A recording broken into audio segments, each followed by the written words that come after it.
Hello my dear student, स्वागत है आपके अपने YouTube channel PCM by Shivaji sir पर। माय डियर स्टूडेंट, इस वीडियो में जो है हम लोग जैसा कि आप देख रहे हैं यहाँ पे कि एनसीईआरटी मैथ क्लास 11th का जो है सेट टॉपिक चल रहा है आप लोगों को क्रमशः। वहां पे इससे पहले जो है एक्सरसाइज 1.1 एक्सरसाइज 1.2 को हमने इंट्रोडक्शन के साथ साथ पूरा डिटेल में सॉल्व कराया है। आज जो है एक्सरसाइज 1.3 के सॉल्व करने से पहले हम लोग उसके इंट्रोडक्शन को जानेंगे कि उसमें क्या क्या चीजें पहले हम लोग जान लें, तब उस एक्सरसाइज को सॉल्व करें ताकि हम लोग को अच्छे से समझ में आए। ठीक है, तो यहाँ पे आप लोग देखिए जो है सबसे पहले इस एक्सरसाइज को सॉल्व करने से पहले हमें कुछ बातें जानना है, जैसे सबसेट क्या होता है, इसके बाद सुपर सेट क्या होता है, प्रॉपर सबसेट क्या होता है और यूनिवर्सल सेट क्या होता है। इस सब के बारे में थोड़ा अच्छे से हम लोग जान लें ताकि एक्सरसाइज को सॉल्व करने में आसानी होगी और आप सबको समझने में भी बहुत मजा आएगा। ठीक है, तो सबसे पहले हम लोग देखेंगे सबसेट, जिसको हिंदी में क्या कहा जाता है, उपसमुच्चय। इसे क्या कहते हैं बहुत अच्छे से समझिए, मैं अच्छे से एकदम समझाऊंगा। पहले इसकी डिफिनीशन मैं लिख रहा हूं और लिख के फिर इसको एग्जाम्पल के माध्यम से हम अच्छे से आप लोगों को समझाएंगे, आप लोगों को सबको समझ में आएगा। ठीक है, तो सबसेट को हिंदी में कहा जाता है उपसमुच्चय। ठीक है, अब उपसमुच्चय किसे कहा जाता है, तो आप लोगों को पहले हम समझा रहे हैं, फिर इसको लिख के फिर समझाएंगे। पहले आप लोग इस तरह समझिए मौखिक। जैसे दो सेट है, मान लीजिए एक सेट ए है और एक सेट क्या है, बी है। अब सेट ए सेट बी का उपसमुच्चय यानी सबसेट तब कहा जाएगा, बस बात को ध्यान से सुनिएगा। दो सेट है, एक सेट ए है और एक सेट बी है। अब सेट ए को सेट बी का सबसेट यानी उपसमुच्चय तब कहा जाएगा जब सेट ए में उपस्थित सभी अवयव सेट बी में केवल दिखाई दे रहे हो। सेट ए का पूरा अवयव सेट बी में यदि उपस्थित होगा तो सेट ए सेट बी का क्या कहलाएगा, सबसेट कहलाएगा। बस इतनी सी बात देखना है। जिसको भी हम पूछेंगे, अगर हमने पूछ दिया मान लीजिए कि दो सेट है पी और क्यू, अब हमने कह दिया कि पी जो है क्यू का सबसेट है। ठीक है, तो आप केवल क्या देखेंगे, हमने बोला पी क्यू का सबसेट है, तो पी का पूरा एलिमेंट अगर क्यू में दिखाई दे रहा होगा तो आप बोल देंगे हाँ सबसेट है, पी जो है क्यू का सबसेट है। अगर नहीं दिखाई दे रहा है तो उसको बोलेंगे नहीं दिखाई दे रहा है। ठीक है, यानी सबसेट नहीं है। जैसे यहां परिभाषा पहले लिख रहे हैं, यहां पे हम क्या लिख रहे हैं परिभाषा, सबसेट को हिंदी में कहा जाता है उपसमुच्चय। ठीक है, अब उपसमुच्चय की पहले परिभाषा लिख रहे हैं कैसे कहा जाएगा। माना यहां पे लिखेंगे, माना दो समुच्चय ए तथा बी है, अतः समुच्चय ए समुच्चय बी का उपसमुच्चय तब कहा जाएगा जब समुच्चय ए के सभी अवयव समुच्चय बी में उपस्थित हो। ठीक है, ये हमने परिभाषा लिखा, आप लोग ध्यान से समझो। हमने क्या बोला कि माना दो सेट है ए तथा बी है। अब समुच्चय ए समुच्चय बी का उपसमुच्चय तब कहलाएगा जब समुच्चय ए के सभी अवयव कहां उपस्थित हो, समुच्चय बी में उपस्थित हो। बस इतनी सी बात देखना है। अब इसको हम लोग प्रदर्शित कैसे करेंगे, अगर इस पूरी बात को सिंबल में दिखाना हो तो यहां पे A is subset of B, इसको क्या पढ़ेंगे हम लोग, A is subset of B। ठीक है, यानी समुच्चय A समुच्चय B का उपसमुच्चय है। ठीक है, अब सिंबल में इसको ऐसे हम दिखाएंगे। अब बात को समझिए, जैसे क्वेश्चन हम एक मान के लगा रहे हैं, पहले हम जो है यहां पर इसको टेबुलर फॉर्म में लिख रहे हैं ना, यानी तालिका विधि से लिख रहे हैं। जैसे मान लीजिए कि सेट ए में जो अवयव है, एक है, दो है, तीन है। ठीक है, और जो समुच्चय बी है इसमें हमने अपने मन से मान लिया कि एक है, दो है, तीन है, चार है, पांच है, छह है, ऐसे हमने मान लिया। अब हम आपसे पूछ रहे हैं कि आप बताइए क्या समुच्चय ए समुच्चय बी का उपसमुच्चय है। तो हमने परिभाषा क्या बोला कि अगर यह इसका उपसमुच्चय होगा तो 100% इसका पूरा का पूरा एलिमेंट इसमें दिखाई देना चाहिए। और आप देख रहे हैं कि इसमें समुच्चय ए में 3 एलिमेंट है, 1, 2 और 3। यह तीनों का तीनों आप देख रहे हैं कि इसमें 1 है तो इसमें 1 दिखाई दे रहा है, उसका एलिमेंट इसमें 2 भी दिखाई दे रहा है और उसका एलिमेंट इसमें 3 भी दिखाई दे रहा है। यानी समुच्चय ए के तीनों अवयव इसमें उपस्थित है। इसका मतलब है कि समुच्चय ए जो है समुच्चय बी का उप समुच्चय हो गया। ठीक है, अभी हम बताएंगे कि यहाँ पे इक्वल कब लगता है कब इक्वल नहीं लगता है, उसके बारे में भी हम चर्चा करेंगे ना, बताएंगे आप लोगों को। तो इसका मतलब है चाहे आप ऐसे अभी लिखते जाइए कोई दिक्कत नहीं है, जनरली जो है आप लोगों को उप समुच्चय का सिंबल ऐसे ही लगाना है ना। अब यहाँ पे देखिए क्या होगा, तो इसका मतलब है कि सेट ए का पूरा दिखाई दे दिया, और जब दे दिया तो ए जो है इसका क्या हो जाएगा उप समुच्चय। अब यहीं पे अगर हम आपसे पूछ देते कि आप लोग बताइए क्या समुच्चय बी समुच्चय ए का उप समुच्चय है, तो आप लोग क्या समझोगे, क्या इसको देखोगे, तो क्या ये पूरा का पूरा एलिमेंट सेट बी का सेट ए के अंदर दिखाई दे रहा है? तो नहीं दिखाई दे रहा है। इसका मतलब है जब सेट बी का पूरा एलिमेंट इसमें दिखाई नहीं दिया, इसका मतलब क्या होगा, B is not subset of A, यानी बी जो है ए का उप समुच्चय नहीं है। क्यों नहीं है? क्योंकि बी का पूरा एलिमेंट ए में दिखाई नहीं दे रहा। ठीक है, अब एक एग्जांपल जो है हम आप लोगों को और दे रहे हैं, इससे आप लोगों को अच्छे से क्लियरिटी हो जाएगी ना। जैसे अगर हम मान लीजिए कि इसमें हमने क्या दिया कि P इक्वल एक सेट है, और उसमें मान लीजिए हमने स्मॉल ए स्मॉल बी स्मॉल सी हमने ले लिया, और एक एलिमेंट और है यहाँ पे सेट है जिसका नाम हमने क्यू लिया, और इसमें स्मॉल ए सी एम पी ऐसे मान लीजिए हमने इसमें बी ऐसे मान लिया। अब आपसे हम कह दें कि यहाँ पे P is subset of Q और यहाँ पे Q is subset of P, बताइए इन दोनों में से कौन सत्य होगा। ठीक है, तो यहाँ पे आप देखिए P is subset of Q, मतलब P जो है Q का उप समुच्चय कब होगा, जब P का पूरा एलिमेंट इसमें दिखाई दे रहा है तो होगा, और नहीं दिखाई देगा तो नहीं होगा। अब आप देख लीजिए कि P का एलिमेंट यहाँ पे स्मॉल ए स्मॉल बी स्मॉल सी है, यह तीनों इसमें क्या दिख रहा है क्या, तो यहाँ ए भी दिखाई दे रहा है, बी भी दिखाई दे रहा है और सी भी दिखाई दे रहा है, यानी इसका पूरा एलिमेंट इसमें दिखाई दे रहा है, तो P जो है Q का जो है सबसेट होगा, यानी पहला कथन यहाँ पे क्या हो गया, सत्य हो गया। ठीक है, अब इसको आप लोग देखेंगे तो यहाँ पे Q is subset of P, इसका मतलब है कि इस Q का पूरा एलिमेंट इस P में दिखाई देना चाहिए। अब आप देख लीजिए Q में इतने एलिमेंट है, 5 एलिमेंट है ना, स्मॉल ए small C small M small P और बी। क्या एक Q का जो एलिमेंट पांचों है वह क्या P में दिखाई दे रहा है, तो नहीं दिखाई दे रहा है। इसका मतलब है कि Q जो है P का सबसेट नहीं है, और नहीं होने को हम सिंबल में कैसे दिखाएंगे, कुछ इस प्रकार दिखा देंगे। ठीक है, तो आई होप कि आप लोगों को सबसेट खूब अच्छे से समझ में आया होगा ना। अभी और क्वेश्चन हम देंगे और इसको आप एक्सरसाइज करेंगे तो और अच्छे से समझ में आएगा, यानी सबसेट आप लोगों को बहुत अच्छे से क्लियर हो गया होगा। अब हम लोग आगे देखेंगे प्रॉपर सबसेट और सुपर सेट क्या होता है ना, इन दोनों को एक साथ हम समझा दे रहे हैं, आप लोगों को समझ में आएगा। जैसे एक क्वेश्चन और यहाँ भी देख रहे हैं, फिर देख लीजिए आप लोग। जैसे एक एग्जाम्पल यहाँ पे और लिख रहे हैं, अगर यहाँ पे मान लीजिए एक सेट है जिसको हमने K माना और K मान रहे हैं, इसमें मान लीजिए कि हमने मान लिया स्मॉल ए स्मॉल बी स्मॉल सी, या कुछ और मान ले रहे हैं ए ई आई ओ और साथ में क्या हमने मान लिया U मान लिया। ठीक है, और इसके बाद एक सेट और यहाँ पे मान लीजिए उसका नाम P है, और इसमें भी यही मान ले रहे हैं ई आई ओ ए और हमने U मान लिया। अब आपसे हम कह रहे हैं कि आप बताइए कि क्या K जो है P का सबसेट है, सत्य है या असत्य है, आप लोग खुद बताइएगा जो है, इन दोनों में बताइए।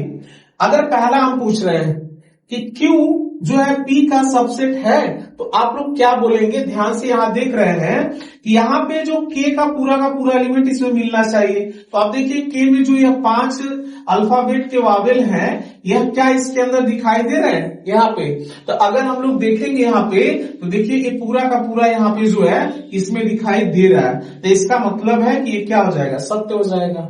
और अगर यहीं पे हम देखें कि P का पूरा एलिमेंट क्या Q में दिखाई दे रहा है, तो P का पूरा एलिमेंट जो है यहाँ पे आप देख रहे होंगे कि K में दिखाई दे रहा है। P का पूरा एलिमेंट K में भी दिखाई दे रहा है, यानी यह भी कहानी सत्य। अब यहां से देखिए बहुत इंपॉर्टेंट चीज हम बताने जा रहे हैं। इंपॉर्टेंट चीज क्या है कि इस क्वेश्चन को थोड़ा ध्यान से देखो। K जो है P का सबसेट है और P जो है K का सबसेट है, तो थोड़ा सा एक चीज और ध्यान से समझिए। हमने आप लोगों को इक्वल सेट पढ़ाया था, समान समुच्चय पढ़ाया था। और समान समुच्चय किसे कहा जाता था, जब दो सेट हो उन दोनों को समान समुच्चय तब कहते थे जब दोनों सेटों में नंबर ऑफ एलिमेंट भी बराबर हो और दोनों में एलिमेंट भी सेम हो। जैसे पहले में अगर अल्फाबेट के, मान लीजिए अल्फाबेट के 26 लेटर है पहले सेट में, तो दूसरे सेट में भी अल्फाबेट के 26 लेटर सेम टू सेम दिखने चाहिए, तो ये दोनों सेट क्या हो जाएंगे, समान समुच्चय होंगे। ठीक है, तो अब यहां पे आप लोग देख रहे होंगे कि अगर K और P को पहले हम आपसे पूछ दे क्या समान समुच्चय है, तो आप लोग थोड़ा देख लो कि इसमें कितने एलिमेंट है, 5, और P में भी कितने एलिमेंट है, 5 है, और जो K में है वही P में है। इसका मतलब है K और P एक दूसरे के समान समुच्चय भी है ना। तो यहां से क्या समझ में आया कि यदि दो समुच्चय हो और दोनों एक दूसरे के सबसेट हो, तो 100% वह दोनों एक दूसरे के समान समुच्चय भी होंगे। अब आप देख लीजिए, दो सेट है K और P, यह दोनों एक दूसरे के क्या हो गए, सबसेट हो गए, और सबसेट है तो इसका मतलब है यह दोनों एक दूसरे के समान समुच्चय भी हो गए ना। ये आप लोग याद होना चाहिए। तो इस बात को हम यहाँ पे नोट कर दे रहे हैं और इसको आप लोग नोट कर लीजिएगा ना। क्या हमने बोला कि अगर दो सेट हैं A और B, यहां इंपॉर्टेंट पॉइंट बताने जा रहे हैं। तो अगर A is subset of B होगा और B is subset of A होगा, तो 100% A और B एक दूसरे के समान समुच्चय होंगे। 100%, ये बात आपको पता होना चाहिए। देख लीजिए, इसका क्या मतलब है कि A is subset of B का मतलब A का पूरा एलिमेंट किस में दिखना चाहिए, B में, और B सबसेट ऑफ A का मतलब B का पूरा एलिमेंट किसमें दिखना चाहिए, A में दिखना चाहिए। तो जाहिर सी बात है कि दोनों एक दूसरे के समान सेट होंगे, तभी यह कथन क्या हो सकता है, सत्य हो सकता है। बहुत इंपॉर्टेंट है, जो आपको पता होना चाहिए। अब इसके बाद देखिए आगे और कुछ पॉइंट बता रहे हैं। आप लोगों को हमने रिक्त समुच्चय पढ़ाया था। रिक्त समुच्चय जो होता है ऐसा समुच्चय जिसमें एक भी अवयव उपस्थित न हो, जिसको हम लोग किससे प्रदर्शित करते हैं, या तो फाई से या मजलिक कोष्टक से, यानी कर्ली ब्रैकेट से हम लोग प्रदर्शित करते थे। तो ये बात आपको याद होना चाहिए कि जो रिक्त समुच्चय होता है, रिक्त समुच्चय होता है, रिक्त समुच्चय प्रत्येक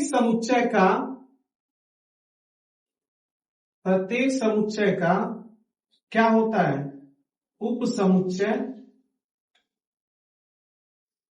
होता है। ये बात सबको याद होना चाहिए कि जो रिक्त समुच्चय होता है वह प्रत्येक समुच्चय का उप समुच्चय होता है। ठीक है, ये दो बात बहुत इंपॉर्टेंट है। अब तीसरी बात समझिए, क्या हम लोग समझने जा रहे हैं। तीसरी बात हम कह रहे हैं प्रत्येक समुच्चय, इसको भी समझाएंगे, पहले लिख दे रहे हैं, प्रत्येक समुच्चय स्वयं का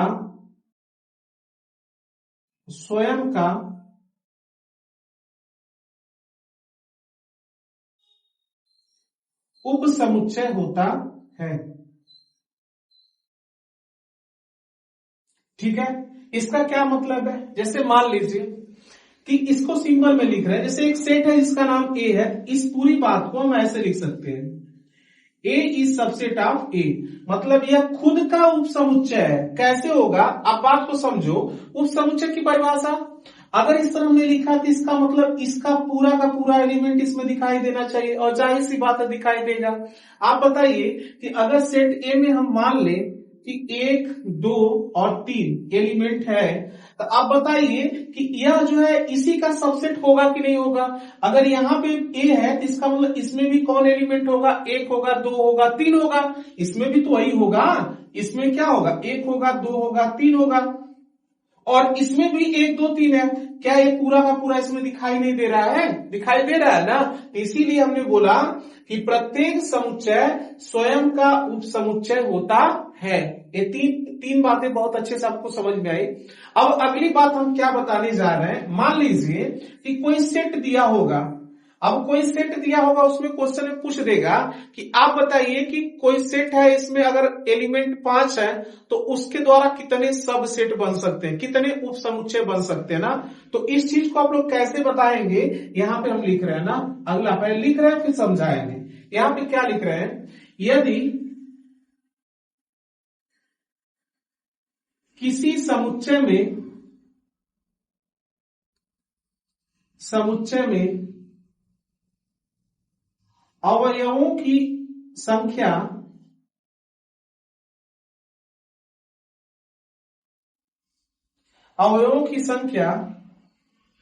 स्मॉल n हो तो उस समुच्चय में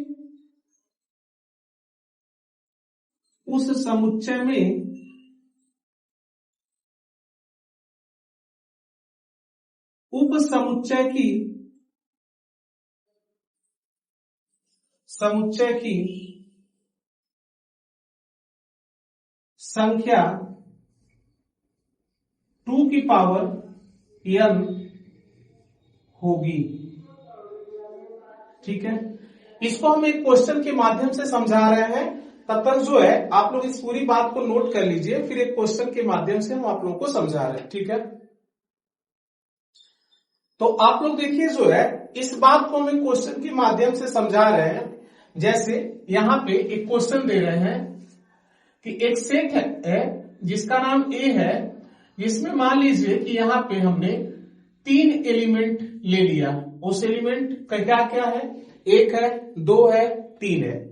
अब हमने क्या दिया कि इस सेट के कितने सबसेट बन सकते हैं, कितने उप समुच्चय।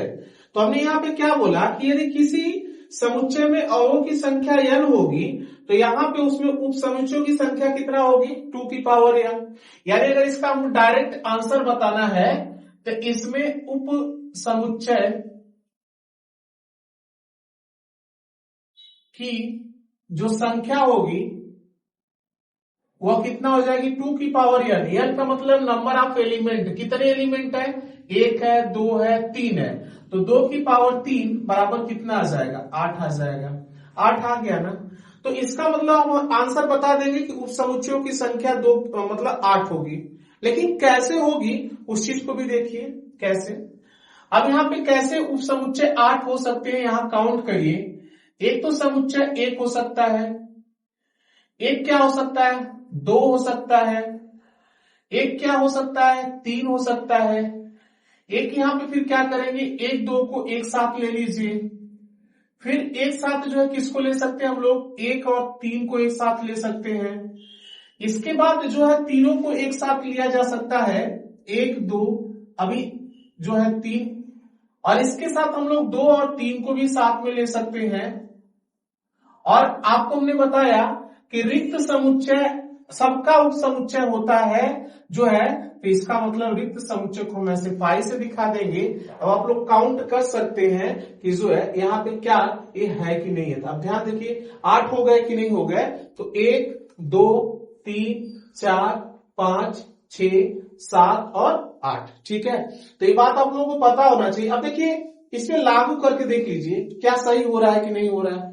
तो लागू करेंगे, अगर मान लीजिए एक सेट यह है, एक सेट यह है, ठीक है, तो तो अगर हमने कहा इस सेट का कुछ नाम रख लीजिए, जैसे इस सेट का नाम हमने क्या रख दिया, बी। अब हमने कहा क्या बी जो है ए का सबसेट है, तो बस क्या मिलाना है कि बी सेट के अंदर जितने एलिमेंट होगा वह ए में दिखाई दे रहा है कि नहीं दे रहा है, तो इसको हमने बी मान लिया। तो अब तो इसमें एलिमेंट कितना है, एक है, और यह एलिमेंट क्या इसमें दिखाई दे रहा है, 100% दिखाई दे रहा है। इसका मतलब है कि यह कथन क्या हो गया, सत्य हो गया। अब इसमें देख लीजिए यह एक सेट है, इसका भी नाम कुछ रख लीजिए। अब इसमें जो एलिमेंट है यह इसका सबसेट है कि नहीं है, कि पक्का है, क्योंकि इसमें जो एलिमेंट 2 है वो इसके अंदर दिखाई दे रहा है, तो यह भी इसका सबसेट कहलाएगा ही कहलाएगा। अब इसमें देखिए यह सेट है, इसमें 3 है, यह भी इसके अंदर दिखाई दे रहा है, इसका मतलब यह सेट भी इसका सबसेट होगा। ऐसे आप सबको देख सकते हैं, जैसे इसको देख लीजिए, इसका पूरा का पूरा एलिमेंट इसमें दिखाई दे रहा है कि नहीं दे रहा है, दे रहा है ना, इसका मतलब यह सेट भी इसका क्या होगा, सबसेट यानी उप समुच्चय कहलाएगा। तो ये बात आप लोगों को याद होना चाहिए कि अगर किसी सेट में अवयवों की संख्या अगर n हो तो उसमें उप समुच्चय की संख्या कितना होगा, 2 की पावर n हो। ठीक है, जैसे एक और एग्जाम्पल से समझिए आप लोग, एक क्वेश्चन और एग्जाम्पल से हम समझा रहे हैं तो आप लोगों को और अच्छे समझ में आएगा। जैसे अगर मान लीजिए एक सेट बी है और इसमें जो है 2 एलिमेंट है, 1 और 2। अब इसमें हमने पूछ दिया कि बताइए उप समुच्चयों की संख्या कितना होगी, तो आप लोग देखिए कितना बताएंगे। यहाँ पे पहला अगर उप समुच्चयों की संख्या हम लोग देखेंगे तो पहले 1 होगा, इसके बाद फिर क्या हो जाएगा, 2 हो जाएगा, फिर 1 और 2 हो जाएगा, और इसके बाद रिक्त समुच्चय तो होगा ही होगा। अब बताइए इस सेट में कितने अवयव हैं, 2 है, तो इसका मतलब n का मान कितना हो गया, 2 हो गया। तो इसमें उप समुच्चयों की संख्या 2 की पावर n यानी 2 की पावर 2 बराबर कितना होगा, 4 होगा। और आप काउंट कर लीजिए 4 हो गया कि नहीं हो गया, 1 2 3 और 4 हो गया। ठीक है, तो यहां तक आप लोगों को बातें अच्छे से समझ में आई होगी। इसके बाद अब हम लोग बढ़ रहे हैं प्रापर सबसेट यानी उचित उप समुच्चय और सुपर सेट मतलब अधि समुच्चय, यहाँ पे अब इसके बारे में देखा जाएगा। ठीक है, उप समुच्चय आप लोगों को बहुत अच्छे समझ में आया होगा। अब जो है हम प्रापर सबसेट और सुपर सेट के बारे में एक ही बार में अच्छे से बता रहे हैं, फिर एग्जाम्पल के माध्यम से हम लोग समझेंगे। ठीक है, इसको मिटा रहे हैं और जो है आगे देखा जाए इसको।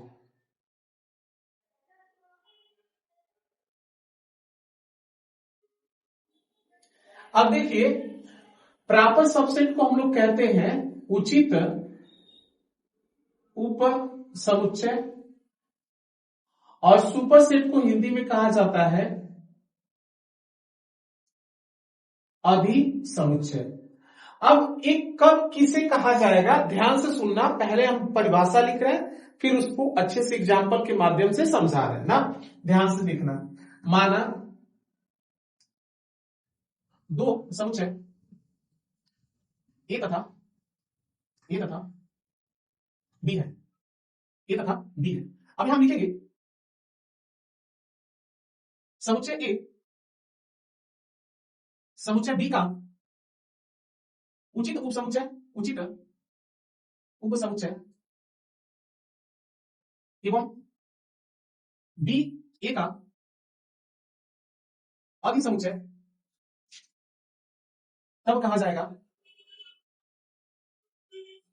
जाएगा जब समुच्चय ए का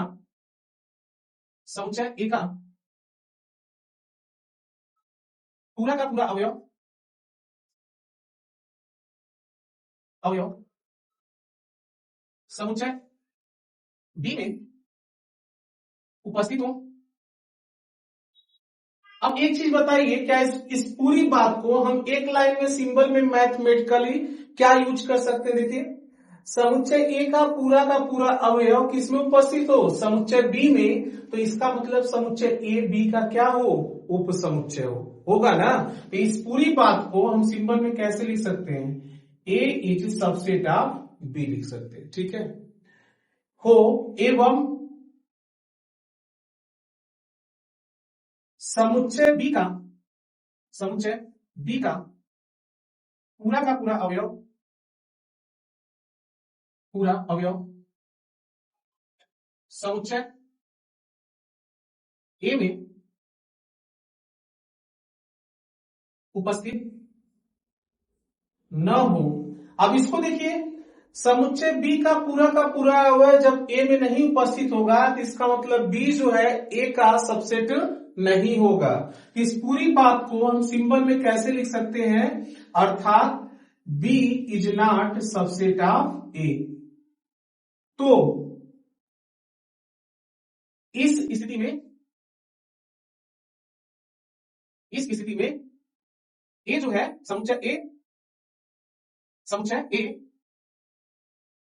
समुच्चय बी का उचित उपसमुच्चय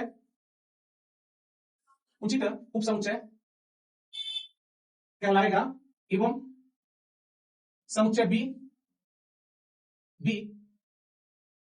समुच्चय ए का अधिसमुच्चय कहलाएगा। अब इस पूरी बात को पहले हम एक क्वेश्चन के माध्यम समझा रहे हैं, फिर आप लोगों को अच्छे से समझ में आएगा। दो सेट है ए और बी। यहां पे हमने क्या मान लिया कि ए बराबर अपने मन से हमने मान लिया ए बी सी मान लिया, और बी बराबर हमने एक सेट है इसमें मान लिया ए एम के एन बी और हमने सी मान लिया। ध्यान से देखना हमने क्या बोला। अब जो सेट ए है वह सेट बी का उचित उपसमुच्चय यानी प्रॉपर सबसेट तब कहलाएगा जब, ध्यान से सुनना, जब क्या होगा, सेट ए का पूरा अवयव सेट बी में दिखाई दे रहा हो, लेकिन सेट बी का पूरा अवयव सेट ए में दिखाई नहीं दे रहा हो। तो उस स्थिति में सेट ए सेट बी का प्रॉपर सबसेट कहलाएगा और सेट बी सेट ए का जो है सुपर सेट कहलाएगा। मतलब इस पूरी बात को हम यहां लिख रहे हैं, इस पूरी बात को यहां पर हम कैसे लिख रहे हैं, A is subset of B, A is subset of B and B is not subset of A. जब ऐसा होगा तो ए जो है बी का उपसमुच्चय उचित उपसमुच्चय कहलाएगा एवं बी जो है यहां पे इस तरह का जो सिंबल होगा यह सुपर सेट को दिखा रहा है, बी जो है ए का अधिसमुच्चय कहलाएगा। ये बात आपको याद होनी चाहिए। जो है यहां पे हमने क्या बोला कि यदि ए इज सबसेट ऑफ बी, इसका मतलब क्या है, सेट ए का पूरा अवयव बी में दिखाई दे रहा हो लेकिन B is not subset of A, मतलब बी का पूरा अवयव इसमें दिखाई न दे रहा हो, तो उस स्थिति में जो है ए जो है बी का क्या कहलाएगा, प्रॉपर सबसेट कहलाएगा, और बी जो है ए का क्या कहलाएगा, सुपर सेट कहलाएगा। प्रॉपर सबसेट को हम ऐसे दिखा देंगे और सुपर सेट को हम लोग ऐसे दिखा देंगे। ठीक है। अब जो है इस पूरी बात को एक बार हम फिर अच्छे से समझा रहे हैं और आप लोगों को पूरी बात समझे। ये जो हमने पूरी बात को लिखा इसको हमने एक लाइन में लिख दिया। अब जैसे ये ऊपर एग्जाम्पल है, आप लोग बताइए कि क्या जो है ए बी का जो है प्रॉपर सबसेट होगा, तो मिलाइए।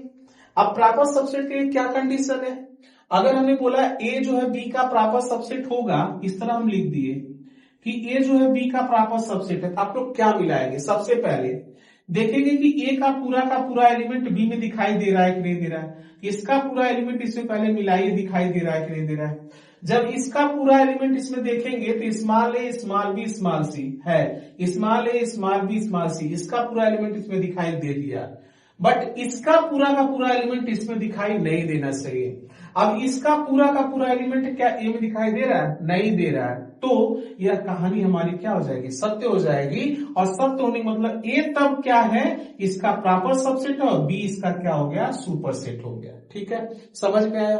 एक क्वेश्चन और दे रहे हैं, आप लोग इस बात को समझिए। अब देखिए इस पूरी बात को न समझ के केवल यहां समझिए, जब इसका पूरा एलिमेंट इसमें दिखाई दे रहा हो, इसका मतलब इसको एक लाइन में हम क्या बोल सकते हैं, A is subset of B बोल सकते हैं। लेकिन इसका पूरा एलिमेंट इसमें दिखाई नहीं दे रहा हो, इसका मतलब है कि B is not subset of A. जब यह दोनों कथन पूर्ण होगा तब हम बोल सकते हैं कि सेट ए सेट बी का प्रॉपर सबसेट और सेट बी सेट ए का सुपर सेट कहलाएगा। ठीक है, एक क्वेश्चन और देखिए, आप लोगों को समझ में आएगा। जैसे यहां पे हमने लिख दिया कि एक एलिमेंट है, एक सेट है जिस ए है, और इसमें हमने लिख दिया 2 4 6 और 8 हमने लिख दिया। और एक सेट बी है, इसमें हमने लिख दिया आप लोगों को 1 2 3 4 5 6 7 8 और इसके बाद 9 लिख दिया। अब यहाँ पे हम क्या पूछ रहे हैं, यहाँ पे हमने पूछा कि बताइए क्या क्या सत्य हो सकता है। पहला चीज हमने 3-4 क्वेश्चन इस पे दे रहे हैं, आप लोग बताइएगा। पहला यहाँ क्वेश्चन बना रहे हैं A is subset of A. दूसरा हमने लिखा A is subset of B. तीसरा हमने लिखा A is proper subset of B. चौथा हमने लिखा B is superset of A. यहां पे फिर 5वां क्वेश्चन हमने दिया कि यहां पे B is subset of A. फिर 6ठा क्वेश्चन हमने दिया कि B is proper subset of A. और 7वां क्वेश्चन हमने दिया यहां पे कि बी इक्वल ए। ठीक है, एक क्वेश्चन हमने दे दिया। अब इसमें से चलिए देखा जाए कि कौन सा सत्य होगा और कौन सा असत्य होगा ना। अब पहली बात को आप ध्यान से देखिए, इसका मतलब है सेट ए खुद का सबसेट। और ये बात हमने पहले ही बताया है कि कोई भी सेट खुद का सबसेट हमेशा होता है। ठीक है, तो यहां आप देख रहे हैं कि जो ए है यह क्या हो गया, इसका पूरा का पूरा एलिमेंट इसमें दिखाई देगा ही। क्यों? क्योंकि दोनों सेट एक ही है। तो ये देखिए ये पूरा का पूरा एलिमेंट उसमें पूरा का पूरा दिखाई देगा। यानी पहला चीज क्या होगा, सत्य होगा। यानी कोई सेट स्वयं का सबसेट होता है, तो पहला तो सही हो गया। दूसरा देखिए ए इज सबसेट ऑफ बी। इसका मतलब क्या है, ए का पूरा एलिमेंट बी में दिखाई देना चाहिए। बस इतनी सी बात देखना है। तो क्या ए का पूरा एलिमेंट बी में दिखाई दे रहा है? मिला लीजिए, 2 भी इसमें है, इसमें 4 भी है, इसमें 6 भी है, इसमें 8 भी है। यानी यह कथन इसमें क्या हो गया, सत्य हो गया। अब यह क्या है, A is proper subset of B. इसका मतलब क्या है, ए का पूरा एलिमेंट बी में दिखाई देना चाहिए, बट बी का पूरा एलिमेंट ए में दिखाई नहीं देना चाहिए। तो ए का पूरा एलिमेंट आप देखिए जो 2 4 6 8 है इसमें दिखाई दे रहा है, लेकिन बी का पूरा एलिमेंट ए में दिखाई नहीं दे रहा है। तो आपको हमने बताया था उस स्थिति में ए जो है बी का प्रॉपर सबसेट कहलाएगा और बी जो है ए का क्या कहलाएगा, सुपरसेट। यानी यह कथन भी सत्य है और बी इज सुपरसेट ऑफ ए, यह कथन भी सत्य हो गया। ठीक है, अब यहां आइए, यहां पे क्वेश्चन हमने दे दिया कि बताइए क्या बी इज सबसेट ऑफ ए है। इसका मतलब क्या देखना है, बस आपको देखना है क्या बी का पूरा एलिमेंट ए में दिखाई दे रहा है। तो बी का पूरा एलिमेंट ए में दिखाई नहीं दे रहा है। इसका मतलब है कि यह कथन क्या हो गया, गलत हो गया। यह बात गलत है, बी जो है ए का सबसेट नहीं है। क्यों नहीं है, क्योंकि बी का पूरा एलिमेंट ए में दिखाई नहीं दे रहा है। अब इसके बाद यहां पर हमने लिखा B is superset of A. B जो है ए का उचित उपसमुच्चय है। ये कब होगा, जब बी का पूरा एलिमेंट ए में दिखाई देगा और ए का पूरा एलिमेंट बी में दिखाई नहीं देगा। अब आप देख रहे हैं कि बी का पूरा एलिमेंट ए में दिखाई नहीं दे रहा है, बी का पूरा एलिमेंट ए में दिखाई नहीं दे रहा है। जब पहला ही लाइन गलत हो गया, इसका मतलब है कि B is not superset of A. अब यहाँ पे ए इक्वल बी, तो अब बताइए दो सेट एक दूसरे के समान सेट कब कहलाते हैं, इक्वल सेट कब कहलाते हैं, जब दोनों सेटों में नंबर ऑफ एलिमेंट बराबर हो और जो एलिमेंट एक सेट में हो वही एलिमेंट दूसरे में भी हो। अब आप देख रहे हैं कि सेट ए में टोटल कितने एलिमेंट हैं, 4 हैं। और सेट बी में गिन लीजिए 2 2 4 2 6 2 8 1 9 एलिमेंट है। इसका मतलब है कि पहला ही लाइन यहाँ पे गलत हो गई कि पहले तो दोनों सेटों में नंबर ऑफ एलिमेंट भी बराबर होने चाहिए और दोनों में सेम एलिमेंट होने चाहिए। तो यानी ये पहला नंबर ऑफ एलिमेंट ही बराबर नहीं है। इसका मतलब है कि यह समान समुच्चय नहीं है। यहां तक आप लोगों को अच्छे से समझ में आया होगा ना। अब एक और एग्जांपल हम दे रहे हैं जिससे हम लोगों को पूरी बात समझ में आ जाएगी। ठीक है, इस बात को समझिएगा। क्या हम क्वेश्चन देने जा रहे हैं,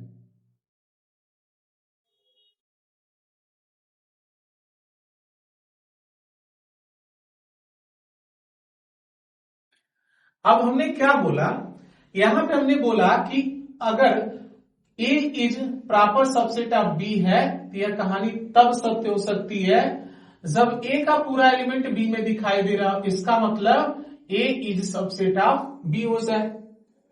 एंड बी का पूरा एलिमेंट ए में दिखाई नहीं दे रहा हो, इसका मतलब जो बी है is not subset of A, जब यह हो जाएगा तब यह कहानी क्या होगी, सत्य होगी।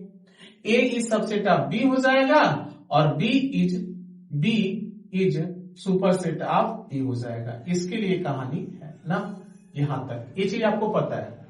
अब हमने क्या कहा, क्वेश्चन पूछा कि अगर दो सेट समान समुच्चय हैं तो क्या वो दोनों एक दूसरे के प्रॉपर सबसेट हो सकते हैं? आप बोलेंगे नहीं हो सकते। जैसे समझिए समान समुच्चय, जैसे मान लीजिए कि हमने माना कि ए बराबर क्या है, बी है।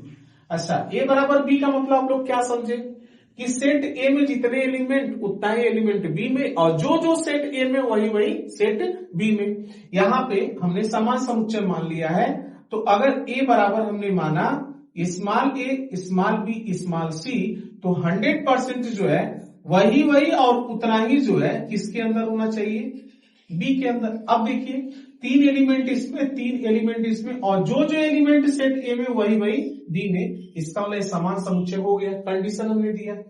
अब आपसे अगर हम पूछे कि क्या ए जो है बी का उचित उपसमुच्चय है, तो उचित उपसमुच्चय के लिए हमने कंडीशन क्या बताया कि सेट ए का पूरा एलिमेंट किसमें दिखाई देना चाहिए, बी में। चलिए देखा जाए, सेट ए का पूरा एलिमेंट सेट बी में दिखाई दे रहा है, लेकिन सेट बी का पूरा एलिमेंट सेट ए में दिखाई नहीं देना चाहिए, और सेट बी का आप देख रहे हैं पूरा एलिमेंट सेट ए में दिखाई दे रहा है। इसका मतलब है कि ए जो है कभी भी बी का जो है प्रॉपर सबसेट नहीं हो सकता।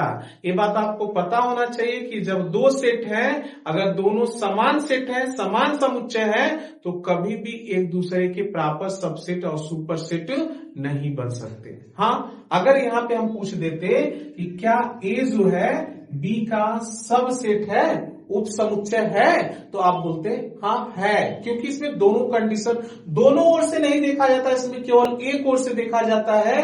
अगर हमने ए इज सबसेट ऑफ बी बोला है, तो केवल देखना है क्या ए का पूरा एलिमेंट बी में दिखाई दे रहा है, केवल एक तरफ से देखना है। तो आप देख रहे हैं कि ए का पूरा एलिमेंट बी में दिखाई दे रहा है। इसका मतलब है कि अगर कोई समान समुच्चय है तो वह दोनों एक दूसरे के सबसेट हो सकते हैं, बट वह दोनों कभी भी एक दूसरे के प्रॉपर सबसेट और सुपरसेट नहीं हो सकते। ठीक है, ये बातें आप लोगों को समझ में आई होगी। ठीक है, अब यहाँ पे अगला बात हम लोग करेंगे यूनिवर्सल सेट, यानी जिसको हिंदी में कहा जाता है समष्टि समुच्चय। लेकिन यूनिवर्सल सेट समझने से पहले कुछ बातें हम लोग समझ ले रहे हैं जो चीज जानना जरूरी है, और उसको समझने के बाद फिर यूनिवर्सल सेट को हम बताएंगे तो आप लोगों को अच्छे से समझ में आएगा। ठीक है, यहाँ पे क्या बताने जा रहे हैं, क्लासिफिकेशन ऑफ नंबर। अब बहुत डिटेल में नहीं बताएंगे, बट हल्का फुल्का बता रहे हैं, जिससे आप लोगों को यूनिवर्सल सेट समष्टि समुच्चय समझ में आ जाए। क्योंकि नाम ही आप देख रहे हैं यूनिवर्सल, मतलब जो सबसे बड़ा हो, समष्टि जिसमें सब कुछ आ जाए ना, जिसमें सब कुछ आ जाए, उस सेट को हम लोग क्या कहते हैं, समष्टि समुच्चय। तो इसका मतलब क्या है, थोड़ा सा हम समझा रहे हैं, इसको मीनिंग समझ में आ जानी चाहिए। अब आप लोगों को पता है कि हम लोग अपने मैथ में जो है दशमलव पद्धति का यूज करते हैं ना, दशमलव पद्धति का, जिसमें कितने अंक टोटल होते हैं आप लोगों को पता होगा। 10 अंक होते हैं, 0, 1, 2, 3, 4, 5, 6, 7, 8 और 9। इन्हीं अंकों का यूज करके हम लोग किसका निर्माण करते हैं, संख्या का। तो पहला चीज हम लोग को पता चला कि हम लोग अपने मैथ में जो है दशमलव पद्धति का, दशमलव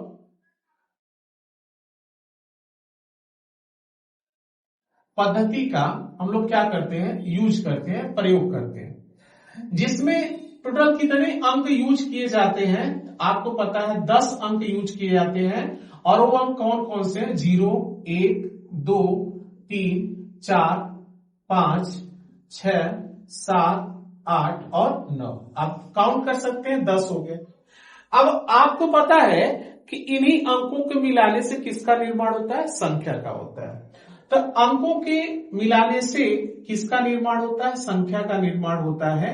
जैसे अगर एक बात हम करें जैसे यहाँ पे एग्जाम्पल लिख रहे हैं 125 एक संख्या है जिसमें 3 अंकों का यूज हुआ है और वो अंक कौन कौन से है, 1 है, 2 है और 5 है। ठीक है, अब एक बात तो हमको समझ में आ गई, थोड़ा सा हम बात करने जा रहे हैं क्लासिफिकेशन ऑफ नंबर का, यानी संख्याओं का वर्गीकरण। अब बताइए वर्गीकरण मतलब क्या होता है, अलग अलग करना ना, विभाजित करना। अब बताइए विभाजन किसका किया जाता है, ऐसी नंबर जो बहुत नंबरों से मिलकर बनी होगी उसी का विभाजन हम करेंगे। और आप लोगों को ये बात पता होगी या नहीं पता है तो आप लोग जान लीजिए कि सभी नंबरों से मिलकर कौन नंबर बनी है, कॉम्प्लेक्स नंबर, समिश्र संख्या है। सभी नंबरों को मिलाकर बनी है जिसे समिश्र संख्या कहा जाता है। तो कॉम्प्लेक्स नंबर इंग्लिश में क्या कहते हैं, इसको कहा जाता है कॉम्प्लेक्स नंबर कहा जाता है, और हिंदी में इसको कहते हैं समिश्र संख्या। थोड़ा हल्का फुल्का समझिए, और किसी दिन हम जो है आप लोगों को लिए नंबर सिस्टम का एक अच्छी वीडियो बनाएंगे जिसके बारे में आप लोग बहुत अच्छी जानकारी हो जाएगी। लेकिन हालांकि यहाँ पे हम लगभग सब कुछ बता दे रहे हैं जो इसमें अच्छे से यूज होगा, जिससे एक्सरसाइज आप लोग आसानी से लगा सके ना। कॉम्प्लेक्स नंबर जिसको हम कहते हैं समिश्र संख्या, और ये आप सभी लोग पढ़े होंगे कि समिश्र संख्या को जनरली हम लोग कैसे प्रदर्शित करते हैं, x प्लस आई वाई, या इसी को हम लिख सकते हैं a प्लस आई बी लिख सकते हैं ना। अब यहाँ पे सवाल उठा कि i को क्या कहा जाता है, जैसे देखिए यह जिसके साथ i लगा होता है, i को पहले हम लोग जाने क्या कहा जाता है, तो इसको कहा जाता है आयोटा। क्या कहते हैं, आयोटा कहा जाता है। अब समिश्र संख्या में देख रहे हैं जिसके साथ आई लगा होता है उस पार्ट को हम कहते हैं काल्पनिक, जिसके साथ आई लगा होता है उसको काल्पनिक, और जिसके साथ नहीं लगा होता उसे क्या कहते हैं, वास्तविक कहते हैं। यानी समिश्र संख्या को सबसे पहले हम 2 भागों में डिवाइड कर सकते हैं, और 2 भाग डिवाइड हम करेंगे तो ये 2 भाग कौन सा बनेगा, वास्तविक भाग, यानी मतलब वास्तविक संख्या कह सकते हैं, और दूसरा यहाँ पे क्या हो जाएगा जिसको हम लोग बोलेंगे काल्पनिक संख्या यानी इमेजिनरी नंबर, और यहाँ पे क्या हो जाएगा रियल नंबर। इसको आर से प्रदर्शित करते हैं क्योंकि इसको रियल नंबर बोला जाता है और ये इमेजिनरी नंबर है। अब ध्यान से बस समझिए क्या हम कहने जा रहे हैं, जिसके साथ आई लगा होगा वह क्या होगा, काल्पनिक हो जाएगा ना। जैसे अब आई मतलब आयोटा, जैसे 5 इंटू आई है, तो अगर पूछेंगे कि बताइए कैसी नंबर है तो यह क्या हो जाएगा आपका, काल्पनिक हो जाएगा, क्योंकि इसके साथ क्या लगा है, आयोटा। अब हम लोग जो है काल्पनिक के बारे में न बात करके इसकी कहानी यही समाप्त कर दे रहे हैं।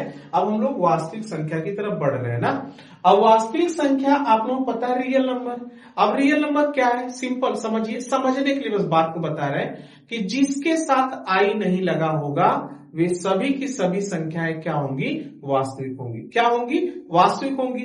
यानी काल्पनिक को हटा दे, समिश्र संख्या में से काल्पनिक को हटा दे तो बाकी जो संख्याएं बचती हैं उसे क्या करते हैं, वास्तविक करते हैं। अब आप बताइए, जैसे एग्जाम्पल में हम लिख दें कि अगर 1/2 पूछें कि क्या वास्तविक है या नहीं है, बिल्कुल है, क्योंकि इसके साथ आई नहीं लगा। बस समझने के लिए बात को समझिएगा, क्योंकि इसमें आई नहीं दिख रहा है।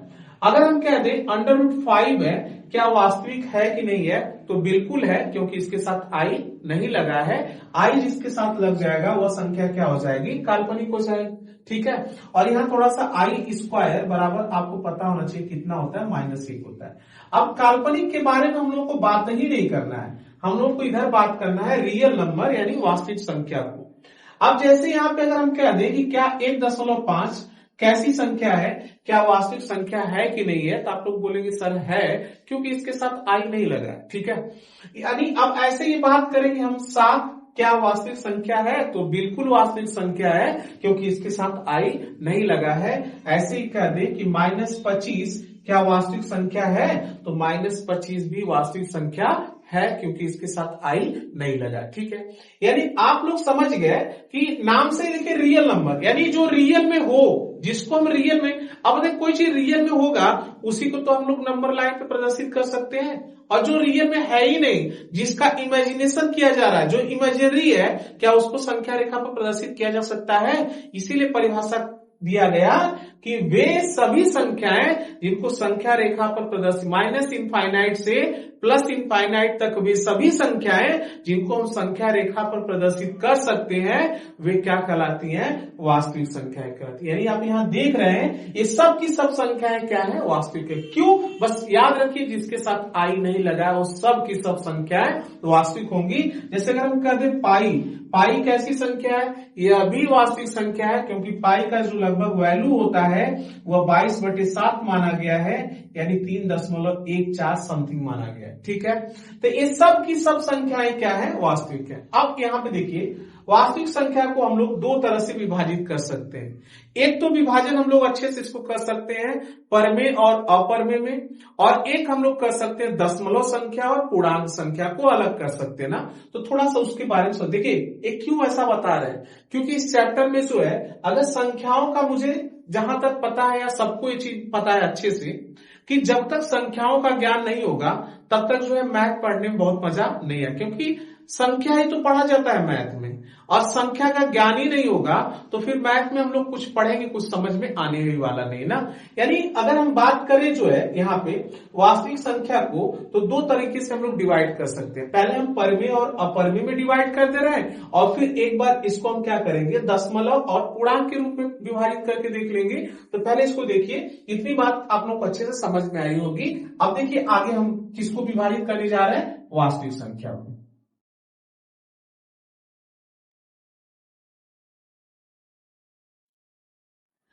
अब वास्तविक संख्या को हम लोग आर से दिखाते हैं। अब इसको सबसे पहले हमने क्या किया, यहाँ पे रेशनल नंबर और इरेशनल नंबर यानी परमेय संख्या और अपरमेय संख्या में प्रदर्शित कर रहे हैं।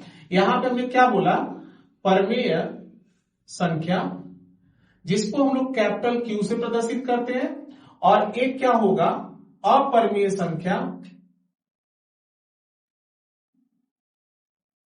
जिसको हम लोग क्यू डैश या Q की पावर C में ऐसे कुछ प्रदर्शित कर देते हैं, या कुछ लोग जो है Q के ऊपर क्या लगा देते हैं, बार, ऐसे हम लोग प्रदर्शित करते हैं।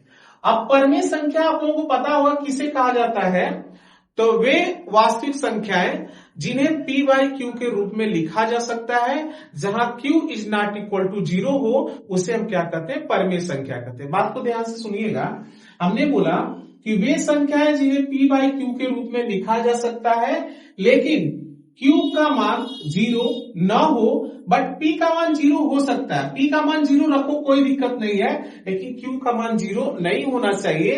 तो ऐसी संख्याओं को हम लोग क्या कहते हैं, परमेय संख्या कहते हैं। क्या कहते हैं, परमेय संख्या कहते हैं। तो अब यहाँ पे जो है इस चीज को ऐसे एग्जाम्पल से आप लोग समझिए। अगर हम कह दें कि आप लोग बताइए क्या 1/2 परमेय संख्या है, तो 1/2 परमेय संख्या है क्योंकि इसको हम P/Q के रूप में हमने लिख दिया, तो यह परमेय संख्या हो गया। अब यहाँ पे अगर हम कह दें कि आप बताइए क्या 1.5 परमेय संख्या है, तो यह भी क्या है, एक परमेय संख्या है। क्यों है, क्योंकि इसको आप सबको पता है कि हम 15 क्या लिख सकते हैं, 10 लिख सकते हैं, P/Q के रूप में हो गया। अब इसके बाद और अगर एग्जाम्पल हम बात करें कि आपसे अगर हम कह दें क्या 7 परमेय संख्या है, तो आप कहेंगे 7 भी परमेय संख्या है। क्यों है, क्योंकि 7 को क्या हम 7/1 नहीं लिख सकते, तो लिख सकते हैं। ये भी देखिए P/Q के रूप में हो गया ना। एक चीज और देखिएगा, अभी हम जब दशमलव संख्या के बारे में बताएंगे तो वहां पे हम बताएंगे कि दशमलव संख्या को भी दो भागों में डिवाइड करते हैं, एक शांत होती है और एक क्या होती है, अशांत होती है। और फिर उसके आगे क्या होता है अभी जस्ट हम बताएंगे इसके बाद। अभी आप लोग देखिए ऐसे कुछ ऐसी संख्याएं होती हैं P/Q को, जैसे 4/3 है, 4/3 है। पहले आप बताइए क्या है, परमेय संख्या है कि नहीं है, P/Q के रूप में है तो परमेय संख्या है। थोड़ा इसको भाग करिए, जब 4 में हम 3 से भाग करेंगे तो कितनी बार जाएगा, एक बार जाएगा, और 3 1 कम 3, इसको घटाएं कितना आएगा, 1 आएगा। फिर दशमलव बढ़ाएंगे, फिर 0, ऐसे 3 3 9, फिर 1, फिर 3 बार जाएगा, ऐसे 9, फिर 1 आएगा 3 बार। इसका मतलब है कि आप देख रहे हैं कि दशमलव के बाद यह जो है 3 बार आ रहा है और ऐसे आगे चलता चला जा रहा है, रुक नहीं रहा है। इसको अभी फिलहाल जानिए ये दशमलव संख्या है कि नहीं है, दशमलव है। और यह शांत नहीं है, क्या है, अशांत। अशांत मतलब जो रुके ना, आगे चलती रहे चलती रहे चलती रहे। अभी आगे दशमलव संख्या के बारे में डिटेल बताएंगे।